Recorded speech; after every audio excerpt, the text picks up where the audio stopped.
All right. Morning, everybody. Thank you so much for being here this morning. And I just figured I'd make a dramatic entrance, so that's why I planned it that way. That's the story I'm going with anyway. So before we go ahead and get started, Chris, would you start us off with a word of prayer? Father, we're so thankful for this day, and especially thankful for this time that we have to come and study your word. Father, we ask that you be with us this morning as we study. Be with Caleb as he has prepared his lesson to be able to deliver that to us. Help us as students to be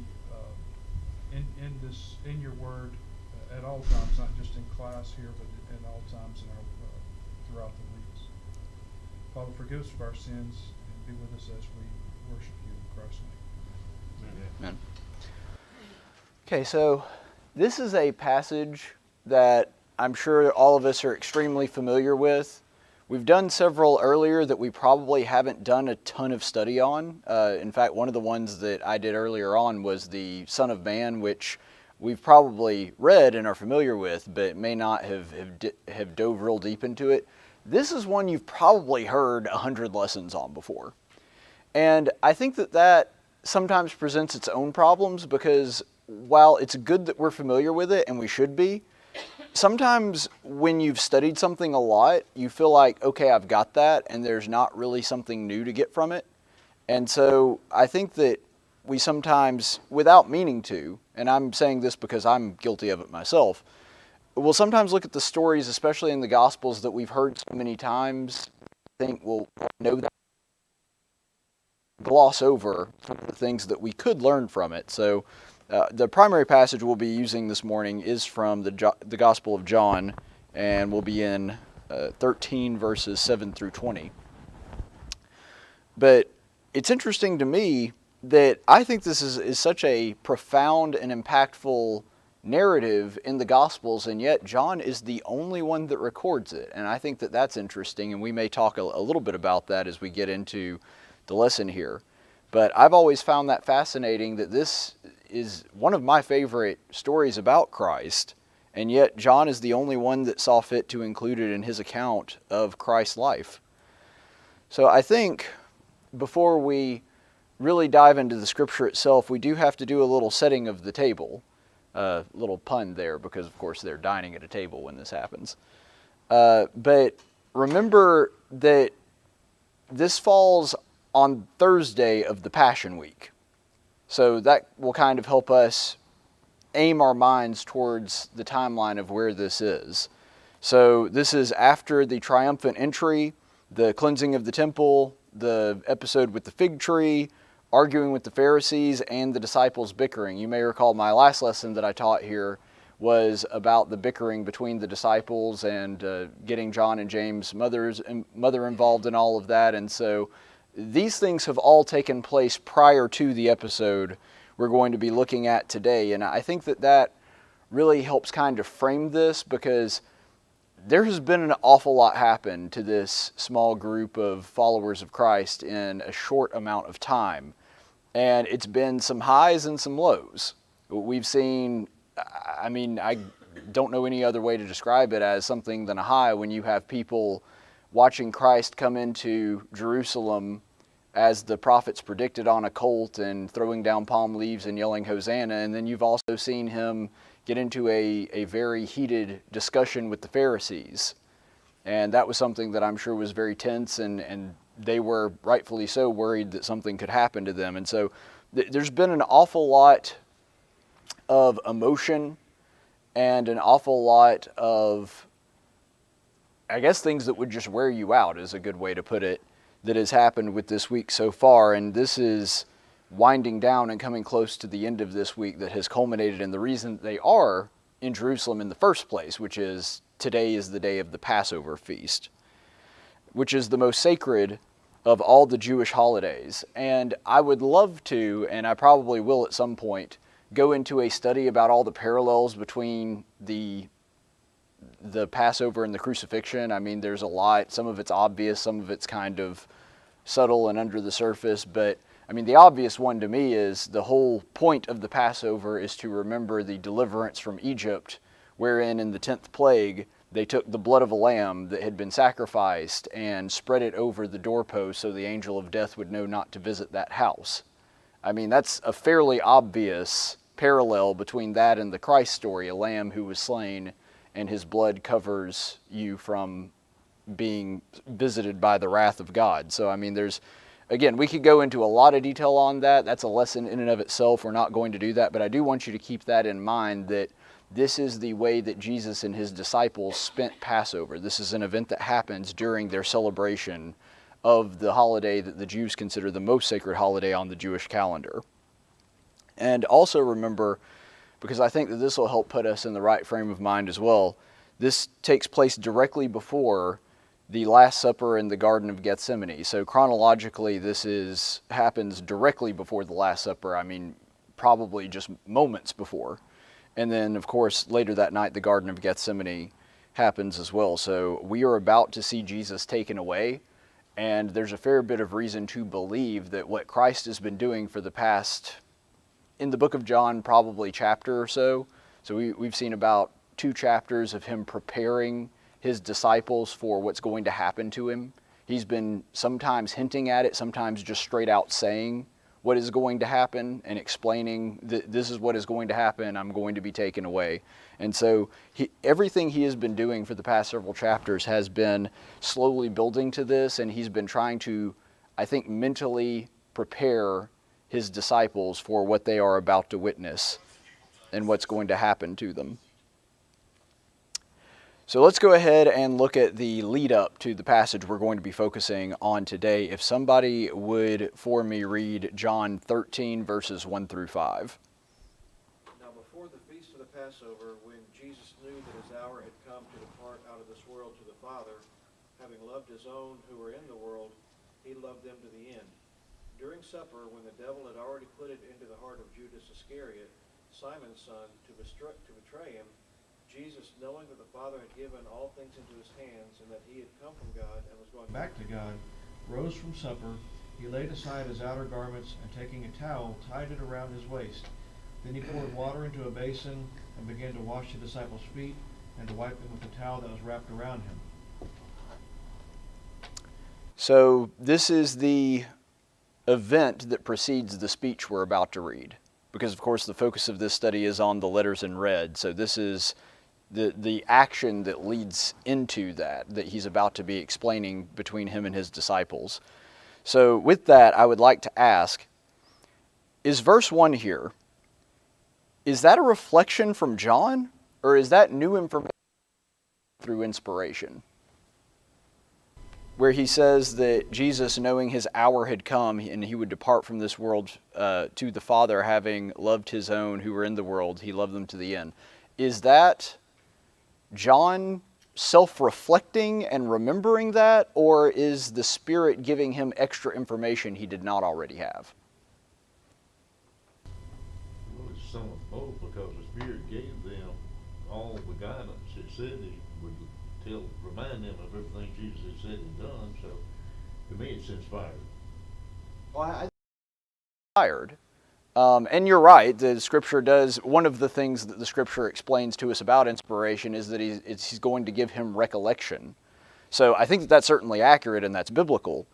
I'm just trying to figure out, did he actually know that this was what was going through Christ's mind at the time? Was John sitting there while he's seeing these events unfold? Did he already think about these things, or was the Spirit kind of leading him in this writing? He was writing this after the fact, right? True. So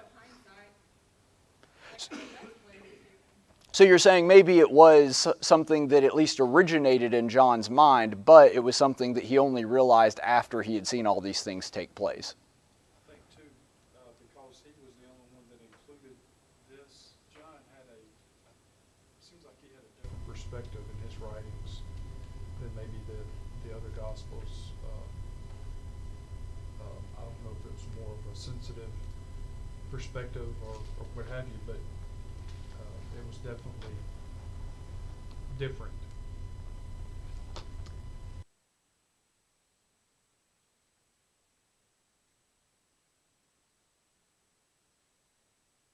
aspect of that maybe that what John is reflecting on is something that maybe John had realized that maybe the other apostles and writers of the Gospels didn't. I don't know if that's the case, and to be honest, I'm asking this question not really knowing the answer. I mean, I think it's possible that even if he had had no influence of the Spirit at all, John could just look back on what was happening and probably come up with this, but I don't know that for sure. And as you brought up, maybe it was something that kind of originated in his memory, but the Spirit was helping him remember. It's hard to say. But either way, I mean, we know that it's a fact because it's part of the inspired word.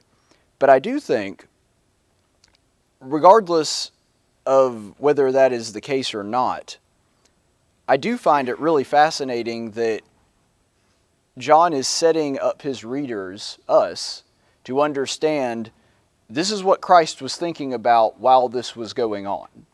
And I think that that is not unimportant, because he's saying while he's engaged in this act of service, while he is washing the feet of the disciples, what Christ is thinking about and what is on his mind right now is that he's about to have to suffer and die for the sins of the world. This is something that he was aware of and something that he was thinking about at the time. It wasn't something that was a surprise. It didn't sneak up on him.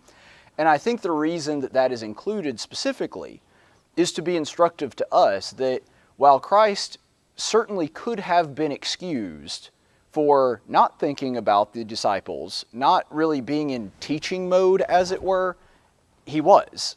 He didn't have to be. But in this moment, when he had the option of being worried about himself, he chooses instead to minister to his disciples, to do something for them, to serve them. And I think that that serves as an inspiration for us that there's going to be times where we could justify our own problems and being worried about them and maybe be a little less concerned about others and be a little less concerned about serving. But the example that Christ gives us is that even when something as harrowing as Christ is about to go through, the most harrowing thing any human being has ever had to endure, he was still worried about, concerned about, and preparing his disciples for what was going to come. He was thinking more about their preparation at this point, even more so than his own. And that's not insignificant either. I think, too, that he took this opportunity knowing that he was about to die, Mm-hmm. that they would remember this. It's like when you're with a loved one who's about to pass away, and you remember conversations from that more so than a lot of conversations or any conversations you had prior to that time, and maybe it was more significant to them to realize, what it's more important to be a servant than trying to be the master or whatever, using that to leave that into their memory. That's a good point. If you want to make an impression, I mean, that would be the time to make it, right? When you have a person that's on their deathbed, typically they say something pretty significant if they know they're about to die. A good example with that, I don't know how many of you have ever watched the show How I Met Your Mother, but there's one episode that revolves around one of the characters' dad's dying, and they're all trying to remember what the last thing that he said to them was, and that becomes the theme of the whole funeral. And at one point, it was something silly about just he recommended a movie, and that's because the man didn't know he was about to die. But Christ does. He knows it. It's coming up, and maybe he saw this as an opportunity. It's like, okay, let me go ahead and drive a message home here, because if I do it right now while I strike while the iron's hot, maybe it'll sit with them a little longer. So that's a good point. Maybe that was the calculation. Why do you think John includes the part about Judas? I mean, why with this setup and when he's talking about the washing of the feet, why does he point out here that the devil has already entered into the heart of Judas? Why add that little reflective note there? I thought about that Jesus washed his feet as well. Mm-hmm. He was providing a service to him as well as others. He doesn't show any partiality. He didn't wait till Judas left. I don't know what the whole meaning of that is, but to me, he treated them all equally. Yeah, I think both of you are exactly right. I think that it is to illustrate two things. First of all, I think John wants to make it absolutely abundantly clear with no doubt in anybody's mind, Judas was there, Judas's feet were washed. Because maybe, if we were looking at it without that little note, we could have worked it out in the timeline in our own head that maybe Judas has already departed and so Judas isn't present with them. We might have thought, okay, well maybe Judas was there, maybe Jesus washed Judas's feet, but it was one of those things that Judas was kind of on the fence at this point and he wasn't really sure if he was going to betray them. No. That's not what John says. The gospel very emphatically says Judas was there, Jesus washed his feet, and more importantly, the devil had already entered into his heart. He had already made up his mind, he's made his bed, he has made this decision to betray Jesus. And so even though the betrayal hasn't happened yet, the actual moment of betrayal hasn't happened yet, in his heart, the betrayal has already happened. He is already a traitor to Jesus Christ when Christ chooses to wash his feet. And I think that that really emphasizes the thing that Paul talks about in Romans 5, that while we were yet sinners, Christ died for us. The fact that Judas is a sinner, the fact that he has betrayed and rebelled against Jesus already in his heart doesn't change the fact that Jesus still loves him. And I think that that is the reason he includes that note. Mm-hmm. Said when I was thinking in there, you know, God tells us we're supposed to love who? Our enemies, right? Mm-hmm. So maybe, in a way, this is thought when you were talking about that came to my mind was Jesus is showing them you treat your enemies with respect and whatever, and let that walk on their guilty consciences. That's where he puts fire in their brain, suffering, I guess, because anybody that does bad to you, at some point they're going to have some guilty feelings along the way in their life. It may not be immediate, but it could be later on. Right, and even though Jesus has the advantage of foresight, he knows that this is going to happen because of prophecy and also because he knows the hearts of men. He understands that humans don't. And so this may also be working, like you said, as an example to us to remind us that even if maybe you suspect that somebody might be plotting against you, in this case he doesn't even suspect, he knows for sure. But he still continues to do what he taught his disciples to do, which is to love people regardless of what they think of you. So let's go ahead and read this passage, Luke 22:24-30, which happens at the Last Supper as well. If somebody would volunteer to read that for me, please.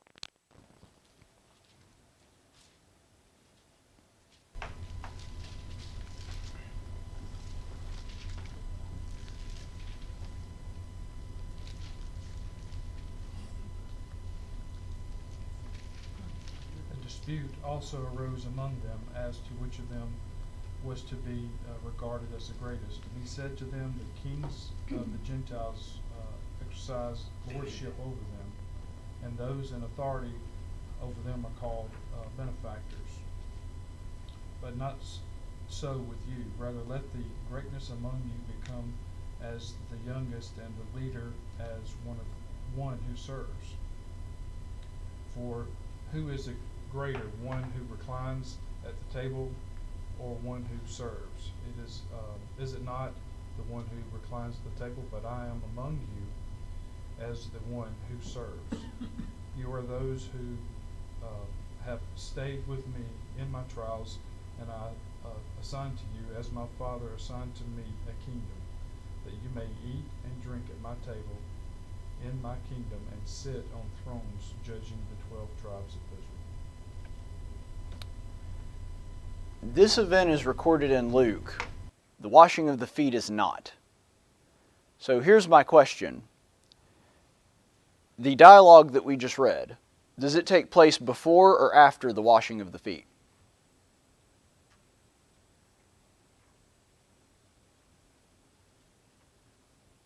Does it matter? That's a good question. I think that it does, but I also think if it really mattered, like if it was something we had to know, we would have the chronology there. And the reason that I asked that question and to make you think about it is, in Luke, there's basically an explanation of the principle that is displayed in the washing of the feet. John just tells the washing of the feet. And so I think that there is an interesting dichotomy there where Luke is giving the philosophical sermon, which is the application of the washing of the feet. So one includes sort of the theoretical side, one includes the practical side.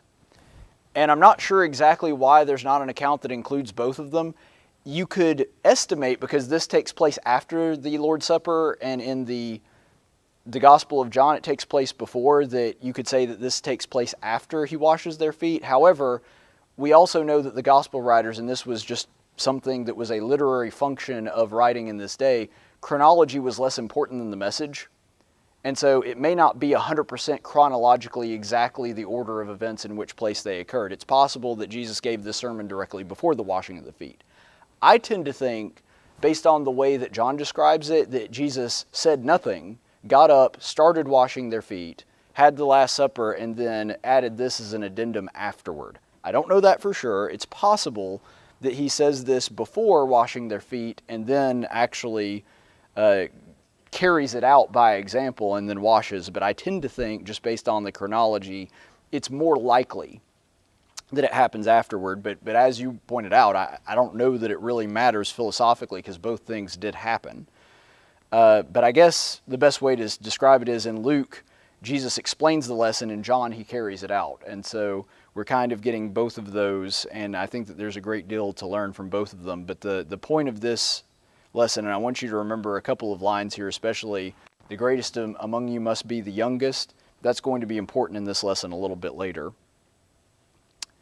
So let's go ahead and read the actual passage that we're going to be talking about this morning, John 13, 6 through 11, and if somebody would volunteer to read that for me.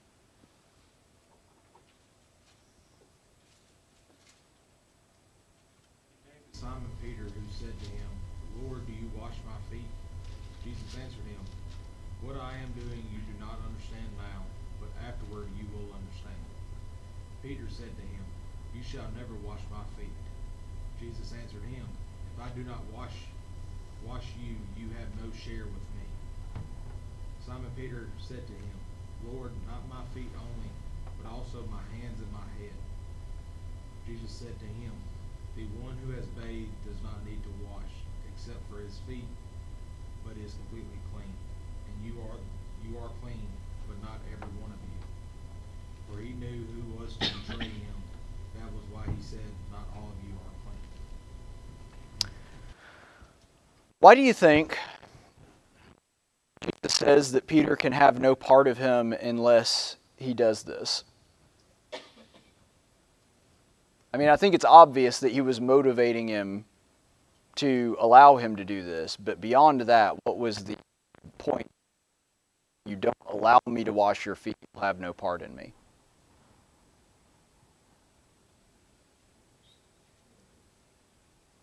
Kind of obvious to me that if you're not going to let me teach you and serve you, then how are you going to serve me? Maybe not.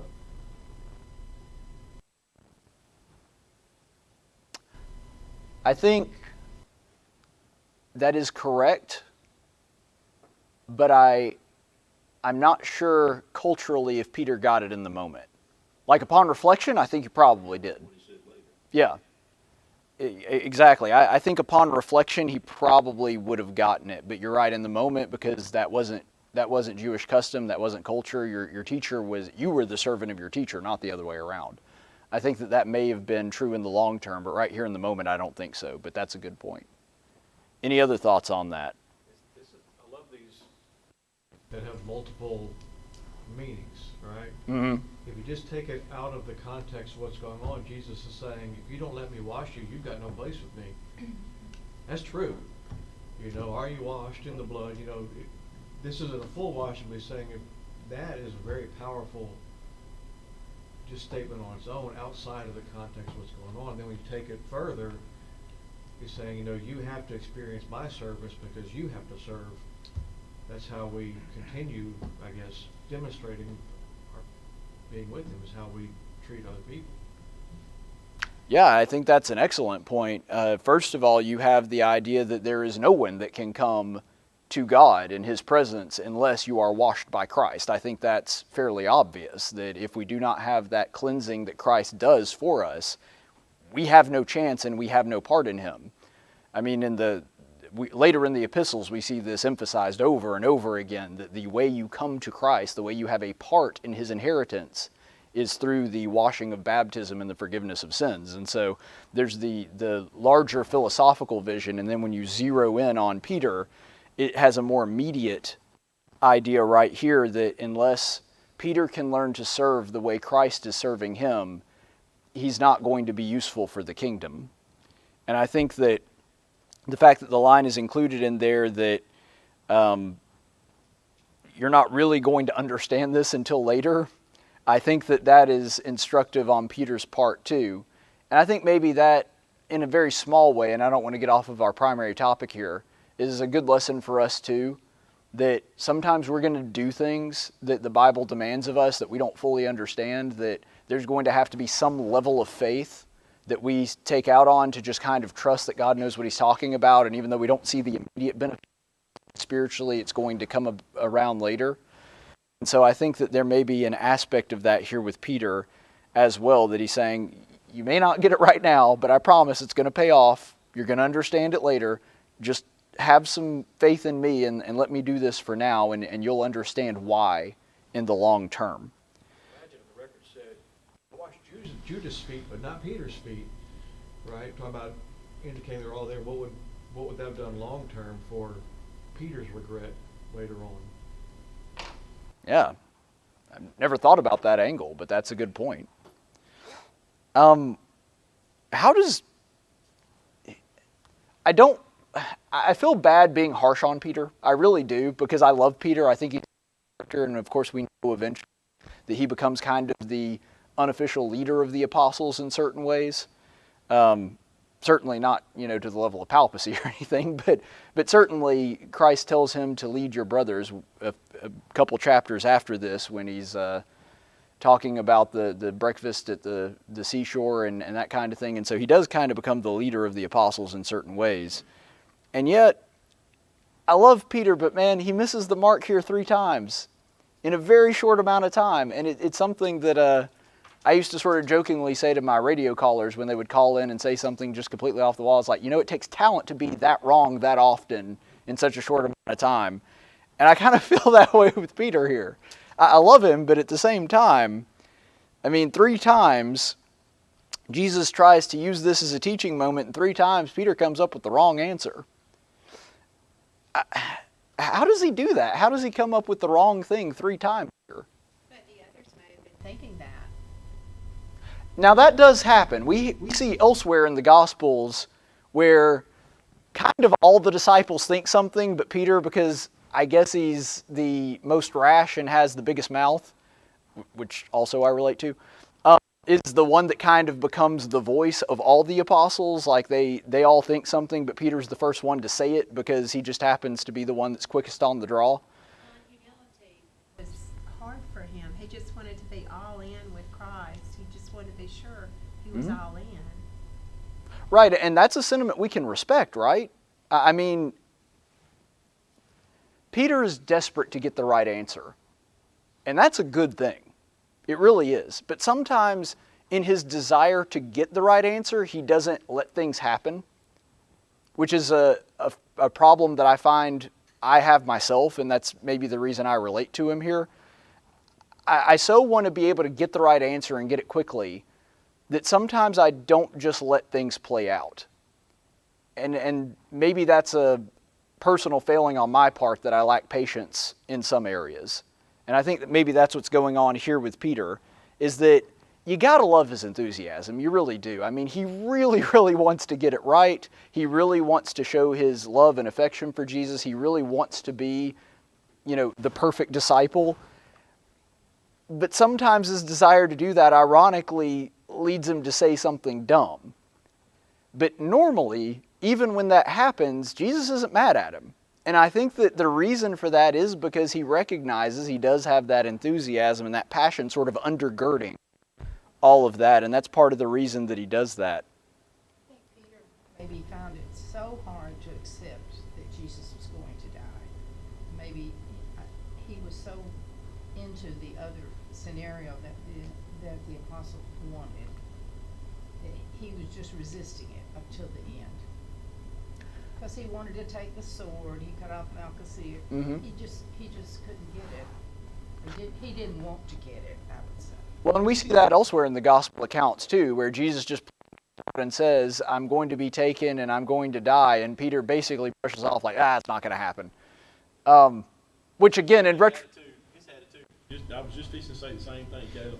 From the inception of Jesus' ministry, Peter always had that attitude. Oh, that's not going to happen to you. You know, you talk that way, but it's not going to be that way. You know, Mhm. and exactly what I was just didn't want to interrupt you, but that's No, exactly the way he you're fine. felt his whole ministry. Mhm. I think what Bobby's saying is that is exactly what it is that he just couldn't get his mind wrapped around. Because if anybody in the inner circle, Peter was that one of those men. And there was the apostles, but then he was right there, attached to Jesus' hip. It seemed like through his entire ministry. I mean, he saw the man transfigured. Yeah, him, James, and John. He saw that with his own two eyes. So getting his mind wrapped around the fact that he was going to let himself sacrifice himself, I don't think he could fathom that. No, and that's an excellent point. All of us in here, especially those of us that have been raised in a God that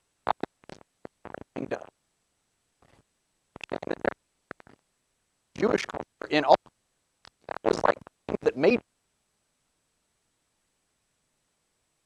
godhood. And so, in a sense, Peter, who remember is the one that gave the confession that you are the Christ, the Lord, he could rectify those two things in his mind. That there's a God and he has the ability to die, that just doesn't make any sense.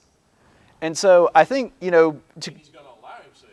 Not that he's going to die, but he's going to sit back and let it, he's talked about it. Right, he's going to offer it up. Allow that to come to me. I'm going to do this for you. I choose to do this. Not we're going to have this great big battle and someone's going to kill me through some kind of combat, physical combat, but I'm going to choose to have all this stuff happen to me. I think that's what he had a hard time. And I'm not saying I wouldn't either. If I was with that man the whole time, knowing what I knew and saw and what I saw, it'd be hard to wrap your mind around that. Well, yeah, I mean, it's part of the reason that Jews had such a hard time accepting Christ is because of all those things that you're talking about. Like I said, we're here 2,000 years later, and this is something we've been aware of our entire life, but for everybody surrounding Jesus, this was a completely new concept. Right, and so Peter having to struggle with this and rectify it in his own brain. Jesus raised people from the dead. Mm-hmm. That's pretty significant power there. And yeah, it's hard to imagine. And you tell me you're going to die? Yeah, and you're going to let it happen. You're going to basically fall on your own sword type mentality. That's tough. Right, I mean, we talk about apologetics. Who had more apologetic evidence that Christ was who he said he was than Jesus? He's been with them the whole time. He's seen countless miracles at this point. And that's not even counting the way that this man talks, the way that he speaks to other people, the way he relates to other people, the way that he knows things about people that no one else does. That's the reason that Peter is able to make this confession about Christ. But at the same time, he's watching this event play out. And I think that Peter makes the mistake of believing that he gets what's going on when he really doesn't. And I think, kind of going back to the lesson that we had last week about approaching Christ as a child, Peter's not really doing that here. I think he means to, but what's going on here is that Peter is not, just trusting that what Christ says is going to be, which is his first mistake, and the second part is, he does have a childlike eagerness, which is good, but at the same time, he's having a hard time accepting what Christ is saying to him instead of taking it at face value to some degree. And because of that, he thinks, I have the right answer, and so the right thing to do here would be to deny Christ washing my feet. And Jesus says, no, that's not the right answer. He's like, oh, okay, then wash my feet and my hands and my head. He's like, no, Peter, just let me do what I was going to do. And I do think that, of course, we see what Peter becomes, and I think he gets the lesson eventually, like Jesus alludes to here in verse 7, but I do think it was something that took him a while to get there. Let's go ahead and read John 21, verses 17 through 19. This happens after the crucifixion, a conversation between him and Peter. So let's go ahead and see how Peter's attitude has changed here. If someone would read verse 21, 17 through 19. He said to him the third time, Simon, son of John, do you love me? He was grieved because he said to him the third time, "Do you love me?" And he said to him, "Lord, you know everything. You know that I love you." And Jesus said to him, "Feed my sheep. Truly, truly, I say to you, when you were young, you used to dress yourself and walk wherever you wanted. When you are old, you will stretch out your hands, and another will dress you and carry you where you do not want to go." This he said to show that by what kind of death he was to glorify God. And after saying this, he said to him, "Follow me."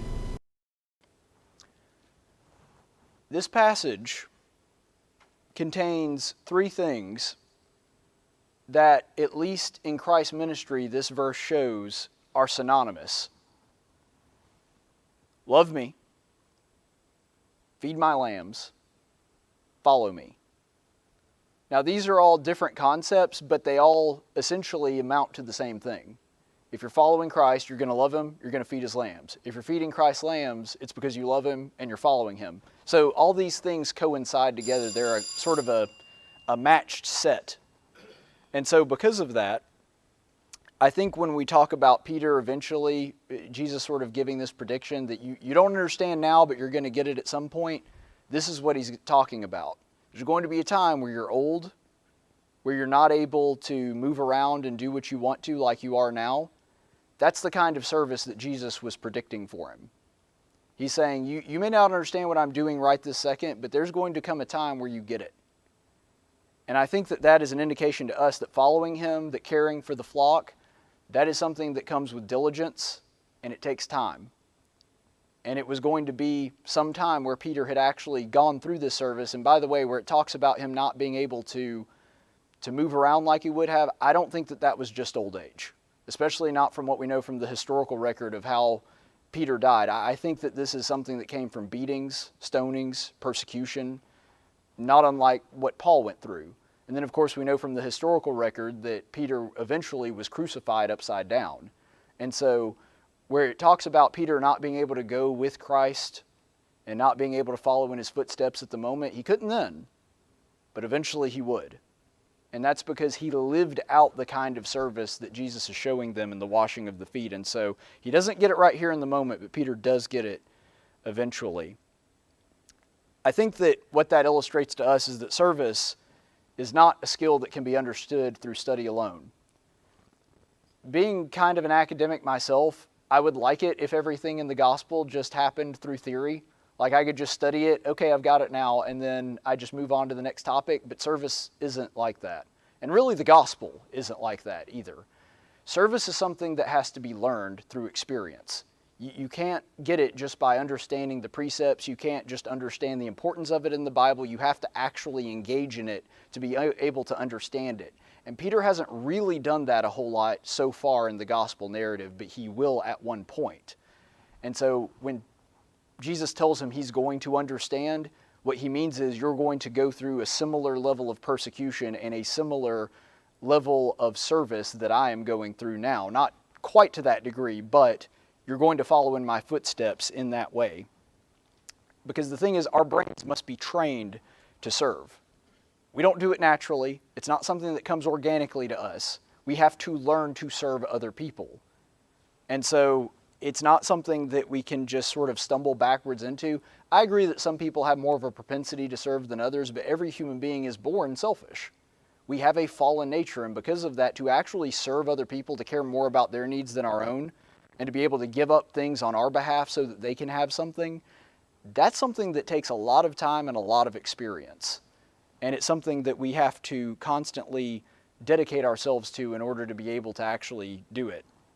Also, it's not really about getting the right answer, but making the right choices. And I think that that's something that Peter needs to trying to get pastor, as it were, and being somebody that likes to do that myself, I get it. But sometimes it's better to just be more worried about the choice that you're making and what you're doing rather than what you're saying. And I think it's also important to remark here that biblical love is like biblical faith. Neither one of them is real unless it's followed up by action. And so Jesus could have just given the sermon in Luke and left it at that. But we also have the revelation from John that he didn't just give them a sermon that night, he lived a sermon that night. He actually did something to them that displayed exactly what he was talking about. And I think that that's important as well. Faith without works is dead. Well, love without works is also dead. It's not real biblical love unless it's something that is manifested in our service towards other people. So let's go ahead and read the rest of this in John 13, 12 through 16.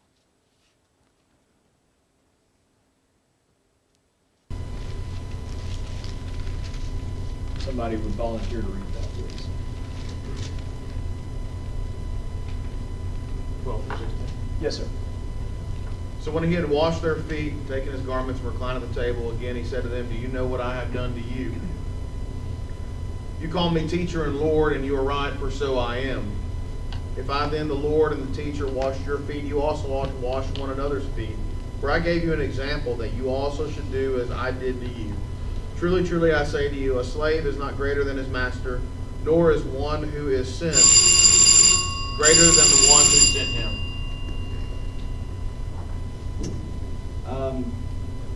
Real quick here, I'm going to close this out. Priests under the Levitical laws are required to wash both hands and feet before approaching Yahweh. I think that that is something that is significant here. Remember that the apostles were also travelers, and there's a good chance that their feet were, needed some cleaning. I'll just put it that way without grossing anybody out. And so this was not an elegant job. This was not something that probably was done in just a couple of minutes. This was something that took some time, that Jesus would have had to have carefully carried out as he's going through this. And let's also keep in mind that culturally, this wasn't just a menial task. This wasn't just for lack of a nicer way to put it, a gross task. This was a task that was always given to the lowest ranking house slave, almost always a woman. And again, I'm not condoning this, I'm just stating this is the way it was culturally. Women were seen as the lowest rank. This was something that was so beneath somebody to do that they saw even a younger male slave would not be forced to do this. This was woman's work. And so Jesus doing this is essentially putting aside not only his own cultural notions that would have surrounded him, he's also saying, I am willing to do this for you, putting aside my status as your teacher, putting aside my status as a free person, and also as a man. This is how he was humiliating himself intentionally to show them that this is what you need to be willing to do for others. And by the way, this wasn't even just Jewish culture. This was universal in the world at this time. All these things that I just told you about it always being done by the youngest, lowest ranking house slave and almost always a woman. True in Greek culture. That's true in Roman culture. This was universal in the world at this time. And so the thing I really want to leave you with here, I could have gone through some in the Old Testament. There's some examples of that. But if we could just read the last three, do that and we'll be dismissed. If you know these things, you are blessed if you do them. I am not speaking about all of you. I know the ones whom I have chosen. But this is happening so that the scripture may be fulfilled. He who eats the bread has lifted up his heel against me.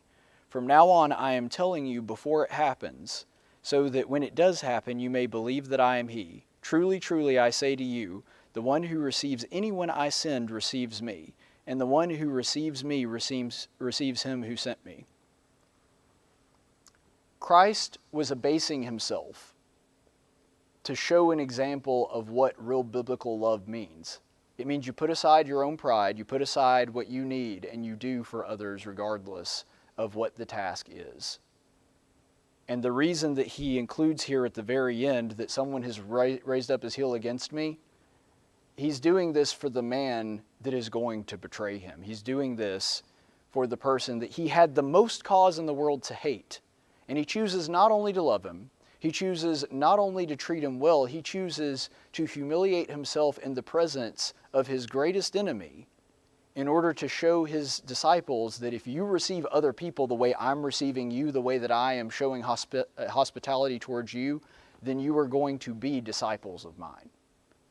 And that's what we have to do as Christians to be able to truly love people the way Jesus did. Thank you so much for your time and attention. I apologize for running over a little bit.